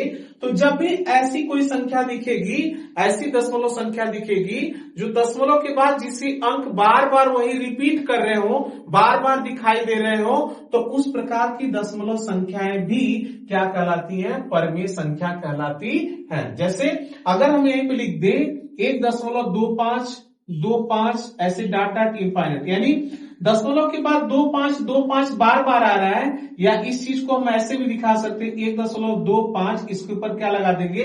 बार। तो इसे अगर पूछा जाए कि क्या यह परमेय संख्या है, तो आप बोलेंगे परमेय संख्या है। ठीक है। अच्छा, कैसे हो सकता है? इस चीज को हम कैसे सॉल्व कर सकते हैं? तो जब कंपटीशन की बच्चे तैयारी करते हैं तो इस चीज को बताया जाता है। हालांकि मैं यही थोड़ा सा बता दे रहा हूं कि जैसे मान लीजिए 1.33 ऐसे है, डॉट डॉट इनफाइनाइट तक है, तो इस चीज को हम लिख कैसे सकते हैं? इस चीज को हम ऐसे भी लिखा जा सकता है 1.3, इसके ऊपर क्या लगा देंगे? बार। अब ध्यान से सुनना, इसको कैसे हम सॉल्व करेंगे? इसको सॉल्व करके हम 4/3 ला रहे हैं, कैसे लाया जाएगा? तो आप देख रहे हैं कि इसको क्या हम ऐसे लिख सकते हैं, एक धन यहां 0.3 के ऊपर क्या लगा देंगे? बार लगा देंगे। ऐसा कर सकते हैं ना? अरे इस चीज को हम ऐसा लिख सकते हैं, नहीं लिख सकते? बिल्कुल लिख सकते हैं। तो आप बताइए, इसको थोड़ा सॉल्व करें तो एक धन, अब यहां क्या करेंगे? 3 बटे लिखकर जितने के ऊपर बार लगा होता है, तो यहाँ केवल दशमलव के बाद एक ही अंक है 3 है, जिसके ऊपर एक ही बार लगा है, तो एक ही अंक के ऊपर जितने अंक के ऊपर बार लगा होता है उतना बटे करके हम लोग क्या लिख देते हैं? 9 लिख देते हैं। क्या लिखते हैं? 9। अब आप बताइए, इसको थोड़ा काटेंगे तो 3 1 कम 3, 3 3 के 9, यानी कितना आ जाएगा? एक धन 1/3 आ गया, और इसका गुणा करेंगे 3 1 कम 3 और धन 1 4, यानी 4 बटे कितना आ गया?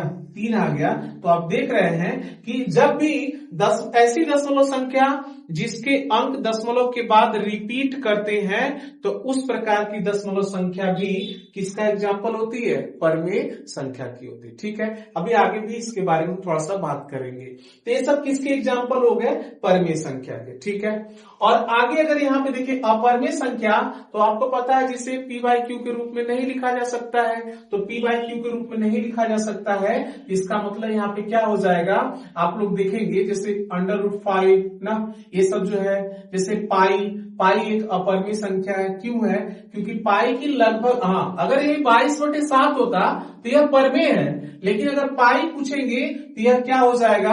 अपरमेय हो जाएगा। और 22/7 क्या है? परमेय संख्या है ना, क्योंकि जब यानी इसकी लगभग वैल्यू जो मानी गई है 22/7, इसको जब आप लोग भाग करेंगे ना, तो 1.34 ऐसे आगे भाग चलती चली जाएगी, और दशमलव के बाद देखिए अंक जो है यहाँ रिपीट होंगे तो वह परमेय संख्या होगी, और दशमलव के बाद यदि अंक रिपीट नहीं होंगे तो वह परमेय संख्या नहीं, क्या हो जाएगी? अपरमेय। और आप 22 में 7 से भाग कर लीजिए, तो यहाँ दशमलव के बाद जैसे 3 आया, 4 आया, फिर कुछ अलग अंक आएगा, यानी अलग अलग आता चला जाएगा। जैसे यहाँ पे एक और एग्जांपल दे रहे हैं, 1.2765 ऐसे डॉट डॉट इनफाइनाइट है। अगर इस प्रकार की दशमलव संख्या होगी कि दशमलव के बाद यहां भाग देते चले जा रहे हैं, आगे भाग चलती चली जा रही है, रुक नहीं रही है, यानी अशांत है, और उसके अंक रिपीट नहीं हो रहे हैं, यानी अलग अलग आ रहे हैं, तो इस प्रकार की दशमलव संख्या को हम लोग क्या कहते हैं? अपरमेय संख्या कहते हैं। ठीक है। तो आप लोगों को परमेय और अपरमेय अच्छे से समझ में आया होगा। ठीक। अब हम थोड़ा सा जो है इसी रियल नंबर को हम थोड़ा आगे डिवाइड कर रहे हैं। आगे कैसे डिवाइड कर रहे हैं? इसको मिटा के अब हम लोग इसको दशमलव और पूर्णांक के रूप में भी विभाजित कर सकते हैं ना, दशमलव और पूर्णांक के रूप में विभाजित कर सकते हैं। तो इसी रियल नंबर को हम लोग ऐसे अगर विभाजित करें, यहां पे हमने लिख दिया दशमलव संख्या, और यहां पे हमने क्या बोल दिया? पूर्णांक बोल दिया। ठीक है। तो यहां पे क्या होगा? पहले दशमलव संख्या के बारे में बात करें, तो यहां पे आप लोगों को पता है कि दशमलव संख्या कुछ ऐसे दिखाई देती है, 2.5, 1.2576, 1.33 ऐसे डॉट डॉट इनफाइनाइट, 1.276598 ऐसे डॉट डॉट इनफाइनाइट, कुछ इस प्रकार दशमलव संख्या दिखाई देगी। तो यहाँ पे थोड़ा सा आप लोग ध्यान से देखिएगा कि कुछ ऐसी दशमलव संख्या है जो दशमलव के बाद कुछ अंकों तक गई और उसके बाद भाग पूरी चली गई, यानी वहीं पे रुक गया। जैसे देखिए कोई संख्या रही होगी, जिसमें हम लोग भाग किए होंगे, पहले 2 बार गई थी, फिर दशमलव बढ़ाया गया, फिर 5 बार गई, भाग पूरी पूरी कट गई, यहीं पे रुक गई। तो जो दशमलव के बाद कुछ अंकों तक जाती है और इसके बाद भाग पूरी पूरी चली जाती है, तो उस प्रकार की दशमलव संख्या को हम लोग कहते हैं शांत दशमलव संख्या। और कुछ ऐसी दशमलव संख्या होती है जिसको दशमलव के बाद भाग करने के बाद वो रुकती नहीं है, आगे बढ़ती चलती चली जाती है, तो उसे क्या कहते हैं, अशांत दशमलव कहते हैं। यानी यहाँ इस एग्जाम्पल से हमको ये बात पता चल रहा है कि दशमलव संख्या को भी 2 भागों में हम लोग क्या कर सकते हैं, विभाजित कर सकते हैं। और जब इसको 2 भागों में हम विभाजित करेंगे तो आप देख रहे हैं जो रुक जाए उसे क्या कहते हैं, शांत दशमलव कहते हैं। क्या कहते हैं, शांत दशमलव संख्या कहा जाता है। और जो न रुके उसे हम क्या कहते हैं, अशांत दशमलव संख्या कहते हैं। ठीक है, शांत में एग्जाम्पल जैसे क्या हो गया, 2.5 हो गया, 1.257 हो गया। देखिए दशमलव के बाद 2 बार गया, 5 बार गया, 7 बार गया, 6 बार, इसके बाद भाग पूरी पूरी चली गई। अब यहां देख रहे हैं अशांत में एग्जाम्पल जैसे हम लिख सकते हैं, यहाँ पे 1.333 ऐसे डॉट डॉट इनफाइनाइट, देखिए रुक नहीं रहा है, बार बार ऐसे चलता चला जा रहा है। और यहाँ पे जैसे अगला एग्जाम्पल 1.2769 डॉट डॉट इनफाइनाइट, यह भी क्या है, अशांत है, जो रुक नहीं रहा है। ठीक है, अब यहाँ थोड़ा ध्यान से देखिए, जो अशांत दशमलव संख्या ये भी 2 तरह की दिख रही है। कैसे, एक में तो हम देख रहे हैं कि दशमलव के बाद अंक रिपीट हो रहे हैं, बार बार वही आ रहे हैं, भाग रुक तो नहीं रही है, तो अशांत हो गया। लेकिन दशमलव के बाद यहाँ पे अंक क्या हो रहे हैं, रिपीट हो रहे हैं, वही बार बार आ रहे हैं। और एक में आप देख रहे हैं कि भाग तो रुक नहीं रही है, यानी अशांत है, लेकिन दशमलव के बाद अंक अलग अलग आ रहे हैं। इसका मतलब है कि अशांत दशमलव संख्या को भी हम 2 भागों में डिवाइड कर सकते हैं। तो यहाँ पे क्या हो जाएगा, जब इसको 2 भाग में हम डिवाइड करेंगे तो यहाँ पे कौन आ गया, 1.33 ऐसे डॉट डॉट इनफाइनाइट, और यहाँ पे 1.2769 डॉट डॉट इनफाइनाइट।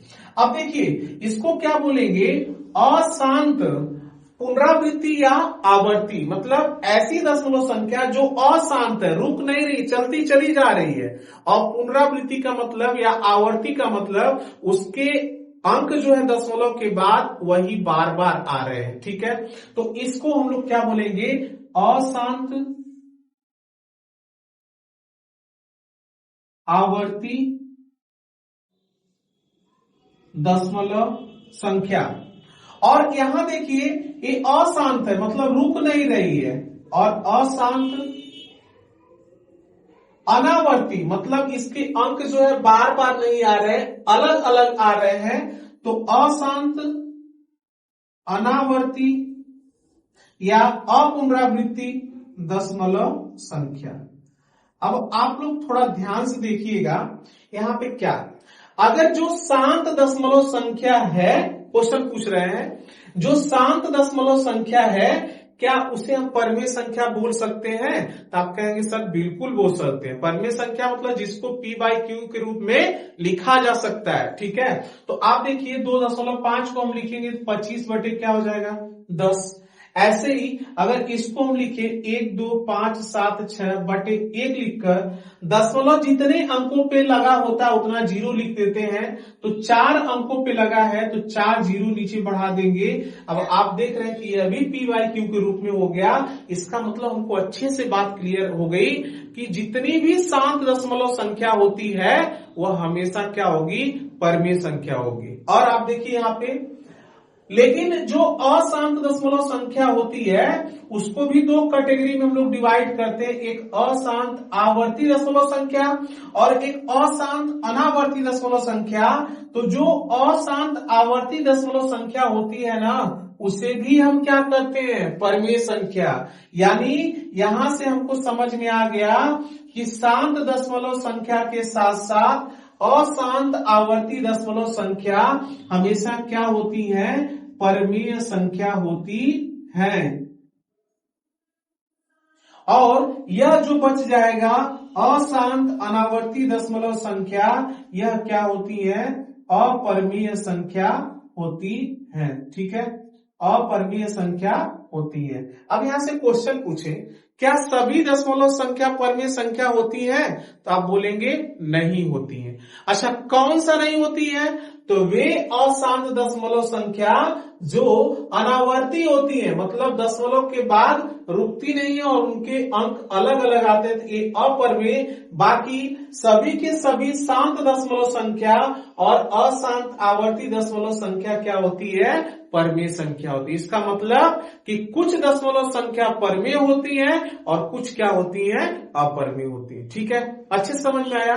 अब अगला एग्जांपल अगर यही से हम पूछ देते, क्या सभी अशांत दशमलव संख्या अपरमेय संख्या होती है? तो नहीं, वह अशांत दशमलव संख्या जो अनावर्ती होती है वो अपरमेय होती है, लेकिन जो आवर्ती होती है वह क्या होती है? परमेय होती है। आप लोगों को खूब अच्छे से बातें दशमलव संख्या के बारे में अच्छे समझ में आया होगा। ठीक है, अब यहाँ पे हम थोड़ा सा बात कर ले रहे हैं पूर्णांक के बारे में ना। पूर्णांक का मतलब क्या होता है? जो पूर्ण रूप से अंकों में हो उसे क्या करते हैं? पूर्णांक कहते हैं। ठीक है, जैसे एक है तो पूर्ण रूप से अंक में है, उसमें ना दशमलव लगा है, ना अंडर रूट लगा है, ना बाई के रूप में है। जैसे अगर 1/2 है, अगर कहें क्या पूर्णांक है? तो नहीं, 1/2 हो गया तो पूर्ण रूप से अंकों में नहीं है तो पूर्णांक नहीं होगा। जैसे अंडर रूट 5 है तो ये पूर्णांक नहीं होगा, पूर्ण रूप से अंकों में नहीं, इसमें अंडर रूट लग गया। तो इसका मतलब क्या है कि पूर्ण रूप से अंकों मतलब क्या हम लिख सकते हैं? जैसे 0 भी एक पूर्णांक है, पूर्ण रूप से अंकों में 1 हो जाएगा, 2 हो जाएगा, 3 हो जाएगा, 4, ऐसे डाट डाट प्लस इनफाइनाइट। और इधर जाएंगे तो -1, -2, -3, ऐसे डाट डाट क्या हो जाएगा? -1। अब ध्यान से देखिए, अगर 1 और 2 के बीच में अगर हम क्या दें, क्या 1.5 पूर्णांक है? तो नहीं होगा, क्योंकि पूर्ण रूप से अंकों में इसमें दशमलव आ गया, इसका मतलब पूर्णांक नहीं है। अब जो चीज हमने लिखा सिंपल, अगर कोई कहते पूर्णांक किसे कहते हैं तो आप पढ़ते जाएंगे 1, 2, 3, 4, 5, ऐसे इनफाइनाइट, 0, -1, -2, -3, -4, ऐसे माइनस इनफाइनाइट। बस इसी को हम पूर्णांक कहते हैं। उसके बीच में जो दशमलव संख्याएं आएंगी, जो रूट में आएंगी, ये सब कुछ भी जो है पूर्णांक नहीं होता है। ठीक है, इसे हम पूर्णांक कहते हैं। अब आप ध्यान से देखिए, पूर्णांक को भी हम लोग 3 भागों में डिवाइड कर सकते हैं।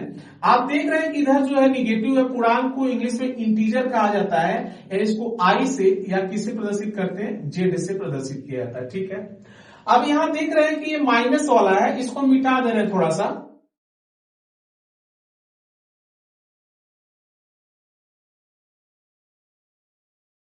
अब आप लोग देख रहे हैं कि इधर माइनस वाला जो पूर्णांक है इसको अलग कैटेगरी में रखा गया, इसको निगेटिव इंटीजर कहा जाता है, या हिंदी में क्या करते हैं? ऋणात्मक पूर्णांक कहा जाता है, जिसको हम लोग आई माइनस या जेड माइनस से दिखा देंगे। और इसको क्या कहा जाता है? शून्य पूर्णांक, जीरो इंटीजर। और इधर जो प्लस वाला है इसको कहा जाता है पॉजिटिव इंटीजर, या इसको हम कह सकते हैं धनात्मक पूर्णांक। ठीक है, जिसको आई प्लस या जेड प्लस से प्रदर्शित कर देंगे। ठीक है, यहां तक आप लोगों को बातें समझ में आई होगी। अच्छा, एक क्वेश्चन पूछे, क्या सभी पूर्णांक संख्याएं परमेय संख्या हो सकती है? तो आप बोलेंगे सर हो सकती है, कोई भी ऐसी पूर्णांक नहीं है जो परमेय न हो। परमेय का मतलब क्या होता है? जिसे हम p/q के रूप में लिख सकते हैं। और आप लोग देख रहे हैं कि अगर कोई पूर्णांक उठा लीजिए, किसी को भी उठा लीजिए, जैसे 3 को उठा लें, क्या 3 को 3/1 नहीं लिख सकते? लिख सकते हैं। 0 है, क्या 0 को हम 0/1 नहीं लिख सकते? देखिए, p का मान 0 हो सकता है, बट q का मान 0 नहीं होना चाहिए। तो यहां पे हम लोग की एक बात समझ में आ गई कि जितनी भी पूर्णांक होती हैं सब के सब क्या होती हैं? जो है परमेय संख्या होती है। ठीक है, अब थोड़ा सा जो है हम लोग यही पे इसके बारे में बात कर लें। अब धनात्मक पूर्णांक को क्या कहा जाता है ना, ये चीज आप लोग समझ में आ गया होगा। अब थोड़ा सा हम धनात्मक पूर्णांक के बारे में बात कर ले रहे हैं ना, इसको यहां लिख रहे हैं। अब धनात्मक पूर्णांक के बारे में अगर हम बात करें, धनात्मक पूर्णांक जिसको इंग्लिश में पॉजिटिव इंटीजर, या इसको आई प्लस या जेड प्लस से हम प्रदर्शित करते हैं। अब धनात्मक पूर्णांक में कौन आ जाएगा? तो 1 आ जाएगा, 0 ना ही धनात्मक है ना ही ऋणात्मक है। 1 आ जाएगा, 2 आ जाएगा, 3, 4, 5, ऐसे डाट डाट प्लस इनफाइनाइट। सबसे पहली बात आपको पता होना चाहिए कि धनात्मक पूर्णांक को ही हम लोग क्या करते हैं, नेचुरल नंबर या प्राकृतिक संख्या कहा जाता है। क्या कहते हैं, नेचुरल नंबर या प्राकृतिक संख्या, इसको हम कैपिटल एल से दिखाते हैं। धनात्मक पूर्णांक को ही हम लोग क्या करते हैं, प्राकृतिक संख्या कहते हैं। अब इसको थोड़ा आगे डिवाइड हम लोग करेंगे तो एक संख्या होती है जिसको होल नंबर या पूर्ण संख्या कहते हैं। क्या कहते हैं, होल नंबर कहा जाता है। इसको हम लोग कैपिटल डब्ल्यू से प्रदर्शित करते हैं।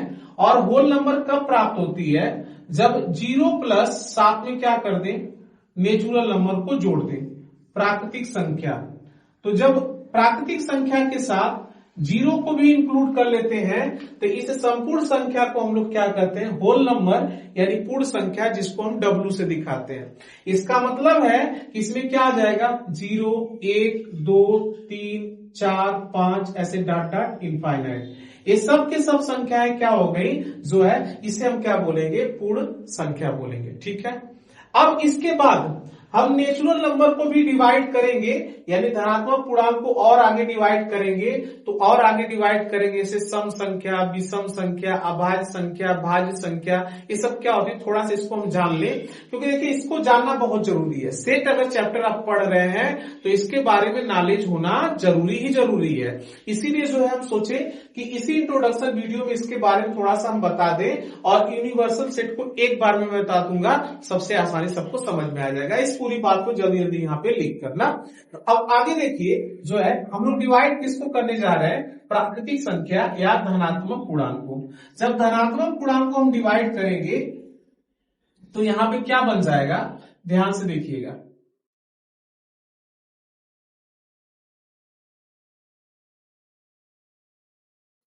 यहां पे नेचुरल नंबर यानी इसको हम क्या बोलेंगे, प्राकृतिक संख्या बोलेंगे, या इसी को धनात्मक पूर्णांक I प्लस से हम दिखा दे रहे हैं ना। इसको सबसे पहले हम इवन नंबर यानी इसको हम क्या करते हैं, सम संख्या में डिवाइड कर रहे हैं। अब आप सबको पता है कि सम संख्या किसे कहा जाता है, तो वे संख्या है जो 2 से पूरा पूरा क्या हो जाए, विभाजित हो जाए, उसे हम क्या बोलेंगे, सम संख्या। अब यहाँ पे इसमें कौन आ गया, 1, 2, 3, 4 ऐसे डॉट डॉट प्लस इनफाइनाइट। इसमें क्या आ जाएगा, 2, 4, 6, 8, 10, 12 ऐसे डॉट डॉट इनफाइनाइट तक हम लोग चलते चले जाएंगे। इन सभी संख्याओं को हम लोग क्या करते हैं, सम संख्या करते हैं। ठीक है, क्योंकि ये सभी संख्याएं 2 से पूरा पूरा क्या हो जाएंगी, कट जाएंगी। अब अगली बात हम लोग करेंगे कि विषम संख्या। विषम संख्या का मतलब होता है वे सभी संख्याएं जो 2 से न कटे, पूरा पूरा न कटे। तो 2 से न कटने वाली संख्या क्या 1 2 से कटता है, नहीं कटता है। इसके बाद आगे हम बात करेंगे 3, ये भी 2 से नहीं कटता है। इसके बाद क्या होगा, 5 हो जाएगा, 7 भी 2 से नहीं कटता है। इसके बाद 9, 11, 13 ऐसे ये सब संख्याएं क्या कहलाती हैं, विषम संख्या, क्योंकि यह 2 से कभी भी विभाजित नहीं होती है। ठीक है। अब इसके आगे सम संख्या, विषम संख्या, इसके बाद आगे हम बात करें जो है, तो यहां पे प्राइम यानी अभाज्य संख्या, अभाज्य संख्या। अब इसको क्या कहा जाता है, अभाज्य संख्या। इसकी परिभाषा ध्यान से सुनिए, वह संख्या जिसके ओनली 2 फैक्टर होते हैं। कितने फैक्टर, 2 फैक्टर होते हैं, यानी 2 गुणनखंड होते हैं। फैक्टर का मतलब, गुणनखंड का मतलब होता है कोई संख्या है, जब उसका हम फैक्टर करेंगे ना, जब उसको छोटे छोटे भागों में तोड़ेंगे तो जो उसके फैक्टर होंगे ना, उससे जब उस संख्या में भाग करेंगे तो भाग पूरी पूरी चली जाएगी ना। जैसे अगर 6 है तो आप बताइए 6 का फैक्टर करें, 1 हो सकता है, 2, 3 हो सकता है, इसके बाद क्या हो जाएगा, 6 हो सकता है। अब यह 6 के फैक्टर है, गुणनखंड है, तो इसका मतलब है कि अगर 6 में हम 1 से भाग करें तब भी पूरा भाग जाएगी, 6 में 2 से भी भाग करें तभी पूरा पूरा भाग चली जाएगी, 3 से करें तब भी पूरा भाग चली जाएगी, 6 से करें तब भी चली जाएगी। फैक्टर का मतलब जिस संख्या का फैक्टर पूछा जाए तो बस इतना दिमाग में कि वह संख्या किससे किससे कटती, उस सबको लिख दीजिए, वही सब उसके क्या कहलाएंगे, फैक्टर कहलाएंगे। तो आप बताइए अभाज्य संख्या जिसके केवल 2 फैक्टर होते हैं उसे अभाज्य संख्या कहते हैं। अब यहाँ पे और दोनों फैक्टर अलग अलग होने चाहिए, तो एक जो है अभाज्य संख्या नहीं हो सकता, क्योंकि या दूसरी तरह से परिभाषा हम लिख सकते हैं कि जो संख्या स्वयं से कटती हो और 1 से कटती हो उसे क्या कहते हैं अभाज्य संख्या। या तो इस तरह समझिए चाहे तो इस तरह समझिए कि इसके केवल 2 फैक्टर हो, या वह संख्या जो केवल 1 से कटती हो और स्वयं से कटती हो, इसके अलावा किसी से नहीं कटती हो, उसे हम क्या कहते हैं अभाज्य संख्या कहते हैं। ठीक है, तो यहाँ पे स्वयं का मतलब जैसे मान लीजिए 1 है और 1 जो है 1 से, और इसके बाद यहाँ पे दोनों देख रहे हैं कि सेम फैक्टर आ जा रहा है और सेम फैक्टर नहीं अलग अलग आना चाहिए, इसीलिए 1 को प्राइम नंबर में जो है इंक्लूड नहीं किया जाता है। अब यहाँ पे 2 है, आप बताइए 2 क्या स्वयं से तो कटता ही कटता है, 1 से तो आपको पता है सभी संख्याएं कटती हैं, इसके अलावा क्या 2 कभी किसी और से कट सकता है? तो नहीं कट सकता है। इसका मतलब, या इसको ऐसे देखिए 2 को हम 2 गुणे 1 लिख सकते हैं। आप बताइए 2 और 1 इसके फैक्टर हो गए, फैक्टर को मतलब भाग करी तो भाग चली जाए, क्या 2 में 2 से भाग करेंगे तो भाग नहीं जाएगी? चली जाएगी। 2 में 1 से भाग करें क्या भाग नहीं जाएगी? चली जाएगी। इसका मतलब है कि इसके केवल 2 फैक्टर हैं और जिसके 2 फैक्टर होते हैं उन सभी संख्याओं को हम लोग क्या कहते हैं अभाज्य संख्या कहते हैं। ठीक है, तो यहाँ पे एग्जाम्पल में क्या क्या आ सकता है? 2 आएगा, 3 आएगा, 5 आएगा, 7 आएगा। अब 9 नहीं आ सकता। क्यों नहीं आ सकता? क्योंकि 9 के फैक्टर 2 से अधिक हो गए। 9 जो है 1 से भी कटता है, 3 से भी कटता है और 9 से, और जिसके केवल 2 फैक्टर होते हैं उसी को हम अभाज्य संख्या कह सकते हैं, लेकिन इसके 3 फैक्टर हो गए, इसका मतलब है कि यह अभाज्य संख्या नहीं है। ठीक है, तो यहां पे क्या हो जाएगा? 7 हो गया, इसके बाद कौन हो जाएगा? 11 हो जाएगा, होगा ना, 13 हो जाएगा, 17 हो जाएगा, 19 हो जाएगा। ये सब संख्याएं क्या है? अभाज्य संख्या है। ठीक है, आप लोगों को अभाज्य संख्या भी समझ में आ गई होगी। अब अगली बात हम कर रहे हैं भाज्य संख्या। क्या कर रहे हैं? भाज्य संख्या। और भाज्य संख्या उसे कहा जाता है जिसके 2 से अधिक फैक्टर होते हैं, उसे क्या कहते हैं? भाज्य। जिसके 2 फैक्टर उसे अभाज्य और जिसके 2 से अधिक फैक्टर उसे भाज्य करते हैं। तो सबसे पहली जो भाज्य संख्या होती है कौन सी होती है? 4 होती है। क्योंकि देखिए एक तो ना ही अभाज्य है और ना ही भाज्य है, क्योंकि उसके केवल जो है एक ही फैक्टर होगा। अब इसके बाद 2 भी है जो अभाज्य तो है लेकिन भाज्य नहीं, क्योंकि 2 के केवल कितने फैक्टर? 2 ही होते हैं। और 3 भी जो है वह अभाज्य संख्या है, भाज्य संख्या नहीं है, क्योंकि 3 के केवल 2 फैक्टर हो सकते हैं। एक तो स्वयं वह 3 से कटेगा और एक 1 से कटेगी, इसका मतलब वह अभाज्य है, भाज्य नहीं है। अब भाज्य का मतलब जिसके 2 से अधिक फैक्टर हो, तो पहली ऐसी भाज्य संख्या 4 है।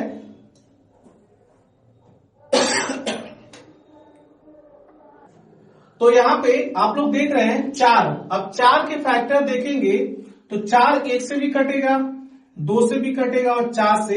यहां पे आप देख रहे हैं कि इसके फैक्टर क्या हो गए? 1 से अधिक हो गए, मतलब 2 से अधिक हो गए, और 2 से अधिक हो गए तो इसका मतलब ये 4 क्या कहलाएगी? भाज्य संख्या कहलाएगी। क्या 5 भाज्य हो सकता है? नहीं हो सकता, क्योंकि उसके 2 फैक्टर होंगे।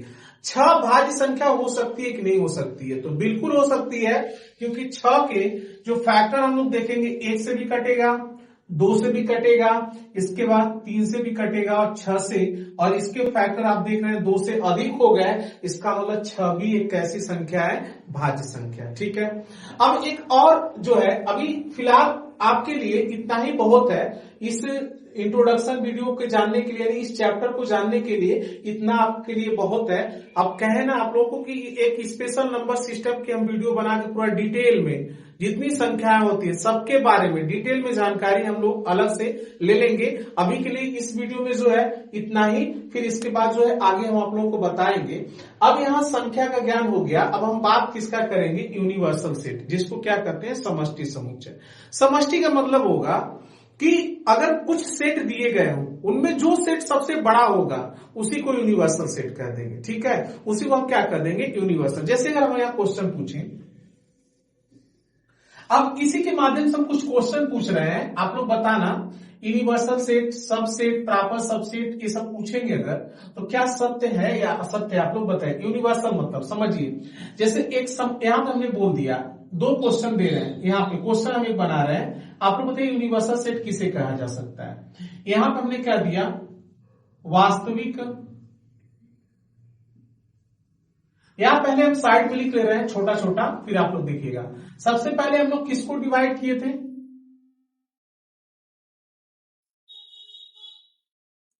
सम्मिश्र संख्या को, और सम्मिश्र संख्या को दो भाग में हम डिवाइड किए थे, वास्तविक संख्या को, और इसके बाद काल्पनिक संख्या को। वास्तविक को भी दो भाग में हम लोग डिवाइड कर सकते हैं, एक को हम लोग क्या कहेंगे, परमेय संख्या, और एक क्या हो जाएगा, अपरमेय संख्या। फिर इसको हम यहां अलग डिवाइड कर दे रहे हैं थोड़ा, यहां पे हम क्या कर रहे हैं, दशमलव संख्या, दशमलव संख्या, और एक यहां पे क्या हो जाएगा, पूर्णांक हो जाएगा ना। अब पूर्णांक को भी हम लोग यहां पे डिवाइड किए थे, 0, यहां धनात्मक पूर्णांक, और यहां पे क्या हो गया था, ऋणात्मक पूर्णांक। ठीक है, अब दशमलव संख्या भी दो तरह की होती थी, यहां पे आपको पता है, एक को हम लोग क्या करते थे, शांत, और एक को क्या कहते थे हम लोग, अशांत। और अशांत को भी हमने क्या किया था, दो भाग में डिवाइड किया था, और दो भाग में यहां पे डिवाइड किया था, तो अशांत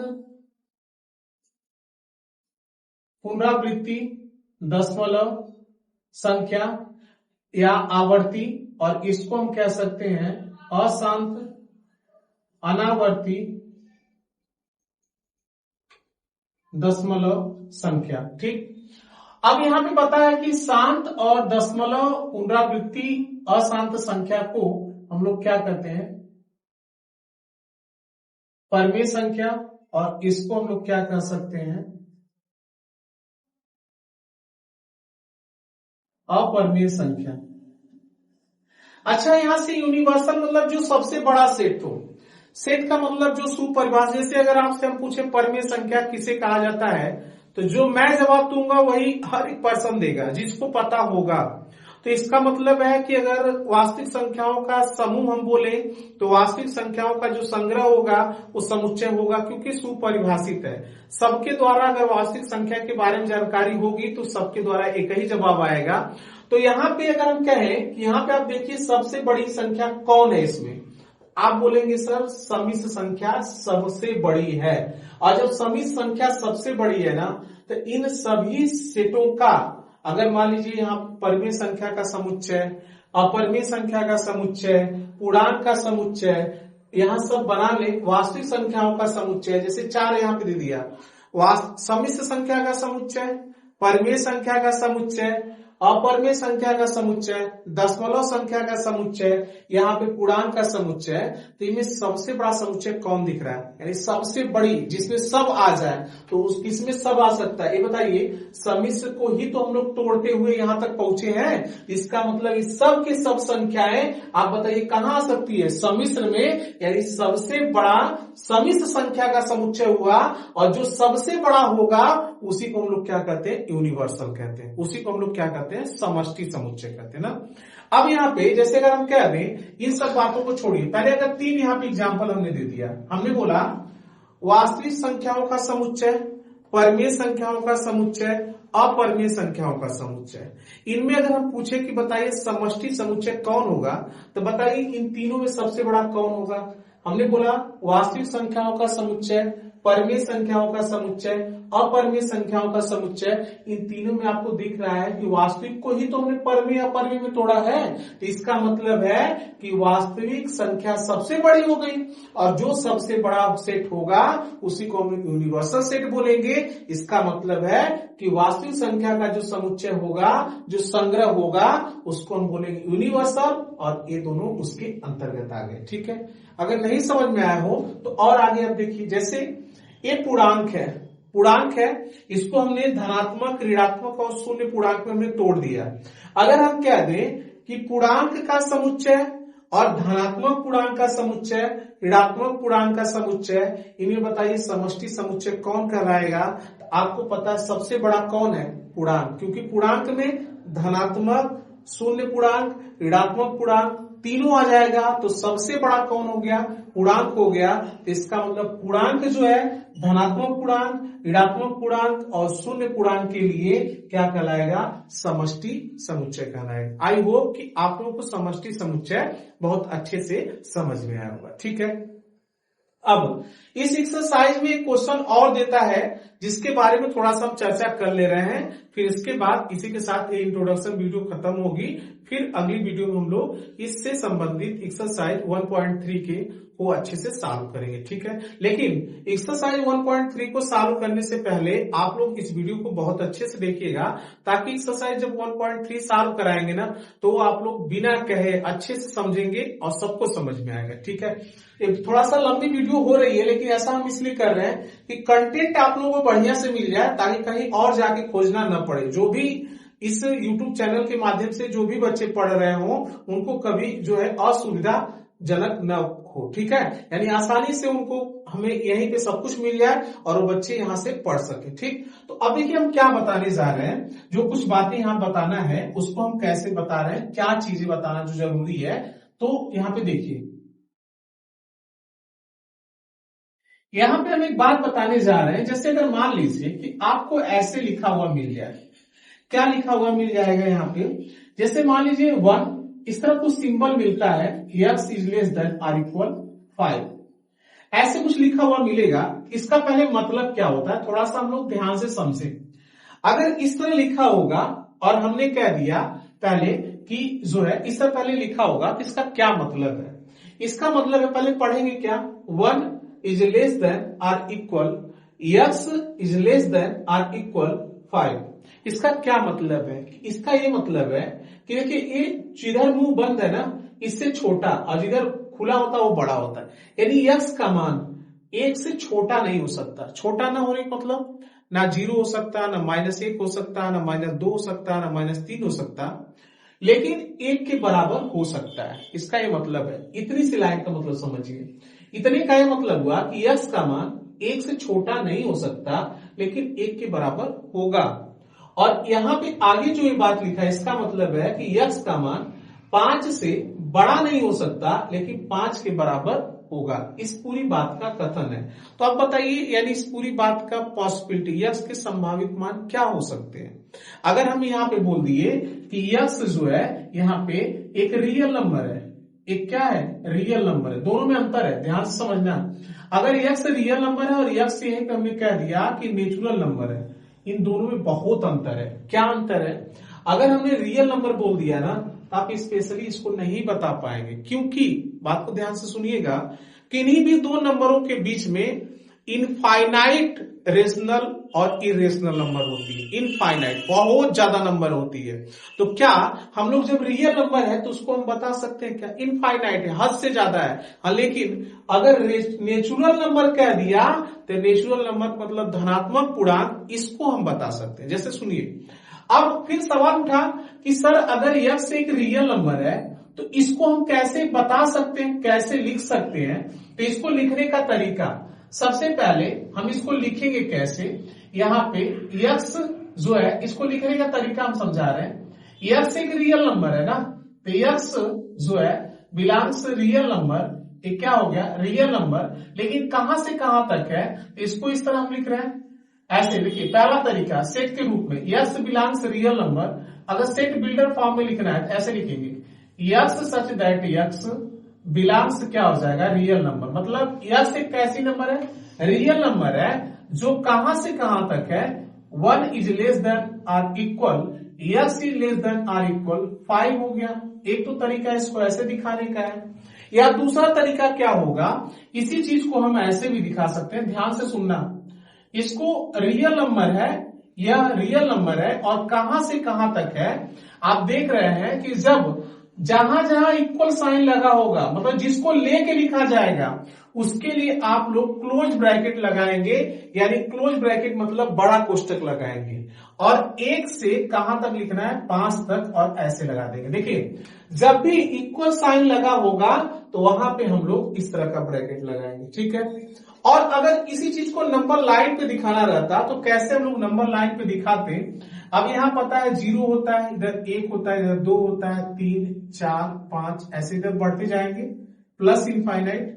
इधर क्या होगा, -1, -2, इधर क्या हो जाएगा, माइनस इनफाइनाइट। अब देखिए, जब इक्वल साइन लगा होता है तो कहां से कहां तक, 1 से शुरू करेंगे ना, 1 से, और कहां तक आना है, 5 तक। यहां पहले 1 से 5 तक ऐसे लाइन खींच लेंगे। और अगर 1 को लिया जाएगा, 1 को हम लोग ले ही रहे हैं क्योंकि 1 होना चाहिए, क्वेश्चन में कह रहा है कि x का मान 1 से छोटा नहीं हो सकता, लेकिन 1 को लेना है। तो जब लेना होगा ना, तो यहां पे कुछ ऐसे कर देंगे, एक क्या बोलेंगे इसको, डार्क सर्किल। मतलब क्या होगा, उसको पूरा ब्लैक कर दीजिए और गोला टाइप बना दीजिए। इसका एक पहचान होगा कि इस 1 को लेना है, और यहां पे फिर कर देंगे, तो यहां पे डार्क सर्किल बना देंगे। इसका मतलब 1 से शुरू करना है और 5 तक, इसके बीच में जितनी भी रियल नंबर होगी सबको लेना है। इस तरह इस बात को हो गई, ठीक है। लेकिन अगर यहीं पे क्या होता कि नेचुरल नंबर बोल देता, तो उसको हम कैसे लिखते, यानी x का संभावित मान क्या क्या हो जाता, तब 1 होता, 2 होता, 3 होता, 4 होता और 5 हो जाता। ये हमारा आंसर हो जाता है, ठीक है। लेकिन अगर रियल नंबर बोलेगा तो हम लोग इस तरह नहीं दिखा सकते, क्योंकि किन्हीं दो नंबरों के बीच में आपको पता होना चाहिए कि इनफाइनाइट नंबर होती है। तो बताइए हम लोग कैसे लिख पाएंगे, तो अंतर है। अगर रियल नंबर लिख दिया तो हमको या तो इस तरह दिखाना पड़ेगा, या तो इस तरह दिखाना पड़ेगा, या तो इस तरह दिखाना पड़ेगा। और अगर यही कंडीशन दे देगा कि यह कैसी नंबर है, नेचुरल नंबर x है, तो इसको हम ऐसे लिख देंगे। अब सवाल उठा, क्या सर इसको हम जो है नंबर लाइन पे नहीं दिखा सकते? दिखा सकते हैं, इसको भी आप दिखा सकते हैं। आप कैसे इसको दिखा सकते हैं, तो यहां पे आप देख रहे हैं 0, 1, 2, 3, 4, 5, 6, 7, ऐसे प्लस इनफाइनाइट, इधर माइनस इनफाइनाइट। अब देखिए, इसके और इसके बीच में 1 से लेकर 5 तक कितनी प्राकृतिक संख्या होती है, तो आपको पता 1 होती है, 2 होती है, 3 होती है, 4 होती है और 5 होती है। इसका मतलब सब पर हम लोग क्या करेंगे, ऐसे डार्क सर्किल बना देंगे, सबके सीध में ऐसे। यानी इससे पता चल रहा है केवल हम लोग किसको किसको लेना है, 1 को लेना है, 2 को लेना है, 3 को लेना है, 4 को लेना और 5 को। हाँ, अगर यही लाइन खींच देते ना तो यह कहानी क्या हो जाती, गलत, क्योंकि हमको 1 और 2 ही केवल, और 3, 4, 5 लेना है, न कि इनके बीच का लेना है। और ये नंबर जो है पूरा बताती है कि 1 से शुरू करना और पूरा 5 तक जितनी इसके बीच में नंबर आएगी, 1, 2, 3, 4, 5 के साथ साथ सबको लेना है। तो ये सब की सब रियल नंबर हो सकती है, लेकिन सभी नेचुरल नंबर नहीं हो सकती। आप सबको ये बात पता होगी ना। तो इस तरह अगर है इसका मतलब है नेचुरल नंबर, और उस तरह जब है तो इसका मतलब रियल नंबर। यानी सुनिए, यानी इसी चीज को हम ऐसे भी दिखा सकते थे, x बिलोंग्स क्या हो जाएगा 1,5, ठीक है। इस चीज को हम ऐसे दिखा सकते हैं। और x कैसी नंबर है, रियल नंबर है, ठीक। अगर यहां पे क्या होता, आगे हम बता रहे हैं, तो आप लोगों की बात अभी समझ में आई होगी। अब आगे हम इसी चीज को समझा रहे हैं, क्या इसका मतलब है। अब अगर इस तरह लिख देता 1 is less then x less than 5 यहां पे, और x बिलोंग्स क्या हमने लिख दिया, रियल नंबर। यानी x कैसी संख्या, रियल नंबर है, वास्तविक संख्या है, और जिसको कहां से कहां तक लेना है, 1 से छोटी रियल नंबर नहीं लेना है और 1 को भी नहीं लेना है, क्योंकि यहां इक्वल साइन नहीं लगा है। 1 से छोटी भी नहीं लेना है और 1 को भी नहीं लेना है। हाँ, वहां से शुरू करना, 1 के बाद से शुरू करना है, और 5 से बड़ी रियल नंबर नहीं लेना है कि 5 के बराबर हमको लेना है। तो इस पूरी बात को हम ऐसे भी दिखा सकते हैं, पहले ध्यान से समझिएगा। x यानी इसको रियल नंबर है, और कैसे है यह x अगर हमको दिखाना है तो x बिलोंग्स। अब देखिए, जब इक्वल साइन नहीं लगा होगा तो आप लोग इस तरह का ब्रैकेट नहीं यूज करेंगे, यहाँ पे ओपन ब्रैकेट यूज करेंगे, यानी इसको क्या करते हैं, छोटा कोष्टक ना। जब इक्वल साइन नहीं लगा होगा तो वहां पे इस ब्रैकेट का यूज करेंगे, ठीक।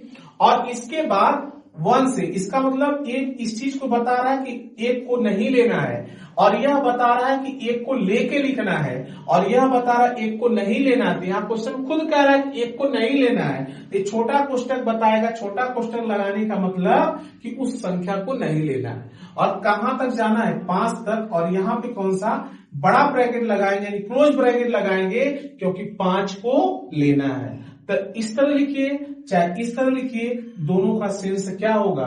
एक ही होगा। अगर इसी को संख्या रेखा पर दिखाना होता तो हम कैसे दिखाते? 0, 1, 2, 3, 4, 5 ऐसे, प्लस इनफाइनाइट, और इधर क्या है?